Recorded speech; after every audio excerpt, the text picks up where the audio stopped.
50 years later, I'm back to do what I always swore I'd do, and that is to stand on the high ground and plant the American flag in North Vietnam.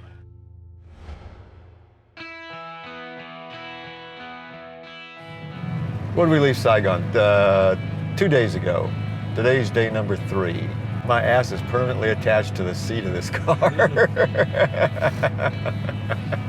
Out of Saigon, which is now Ho Chi Minh City, and up QL-14 through Gia Nia, and then into Ban Me To It.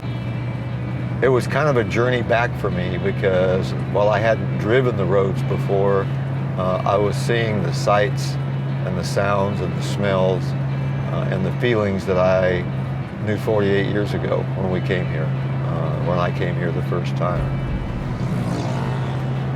When it really hit me and things became real, if you will, was yesterday between Ban Me To It and Dalat, that as we moved through the mountains and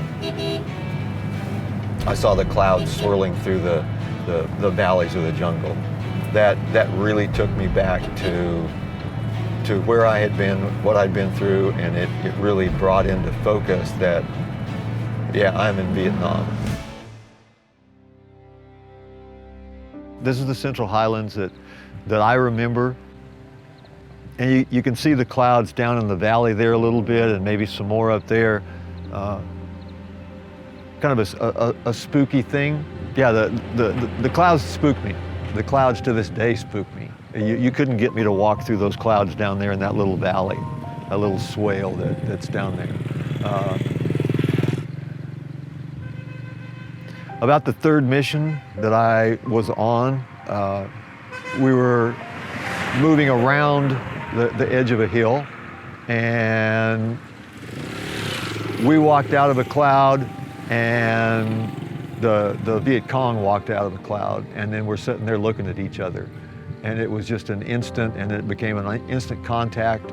We started shooting each other, and we broke contact and moved away after we inflicted some casualties, but it was like, it was just a very spooky situation with the clouds swirling around, and then gunfire and grenades going off, and the smoke and the fog of battle, if you will, gets to you. And to this day, that's still kind of spooky to me, a little unsettling, because it just happened so quickly, and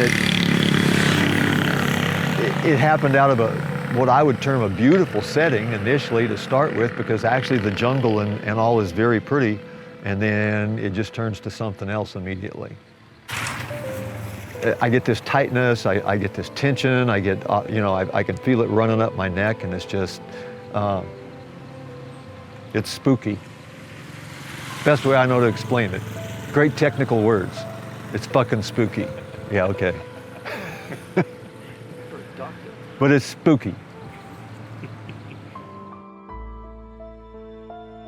I had always thought and still think that the jungle is very, very pretty.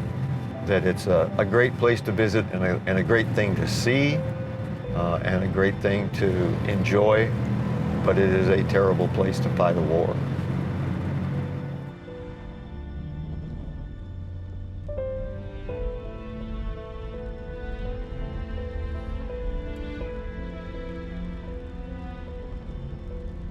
We're in the southern part of the Central Highlands. We're just outside Gia Nia. We're about 2 hours south of Ban Me To It. That's where I was stationed. I did conduct some operations at Gia Nia to reinforce a special forces camp there at one point. As you look out over the area and you see the jungle and how beautiful the jungle looks, or at least I think the jungle's beautiful, and how peaceful it is. And then you start into the jungle, and it's really interesting. You get more smells of the rotting foliage that has fallen off the trees, and new growth has already started.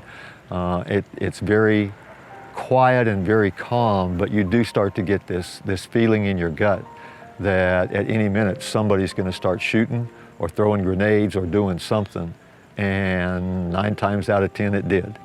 And so it was just, you brought yourself up on edge and stayed there the entire time. All of those smells coming together, the rotting foliage, the newly disturbed soil, the fires that are burning, and the moistness of the climate. It just kind of created the feeling and the smell that I have right now. It's really strange that all of a sudden I'm back, but I know I'm here. I'm kind of pushing it down. I know that we're not in a war zone here. I know that nobody's going to attack us, or at least I hope not. but it's like I want to go back to that. It's like a conditioned response almost. That, oh my gosh, you know, here it is. We're going out. We're walking up the trail. When's the shit going to happen? And then you just learn to push that down and say, no, it's not going to happen, and try to enjoy it. And I do enjoy it, but it's a little that adds to the surrealism, because I'm waiting for something to happen that I know is not going to happen. I mean, it did for 2 years while I was here. It happened all the time. And I'm kind of waiting for that now. I'm waiting for somebody to jump out in the road as we're driving along with an AK, and I'm thinking, okay, what are you going to do when that happens? And then it's like, no. You know, this is 2017. It's 48 years or so since I first came to Vietnam, and that's not going to happen. And my intellectual side understands that.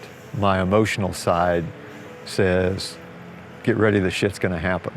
And it's juxtaposing those two together and creating that calmness that says, okay, just push it down, you're okay. I can't believe that I'm back here, that we're doing this, that we're making this trip, this adventure, and this, damn, it sounds kind of stupid, but this pilgrimage back to some place I had been before, kind of like the Crusaders going to Jerusalem or something. Well, I'm back here to see what's changed, and there's been tremendous change, and yet at the same time, it's still Vietnam. It's the Vietnam that I remember.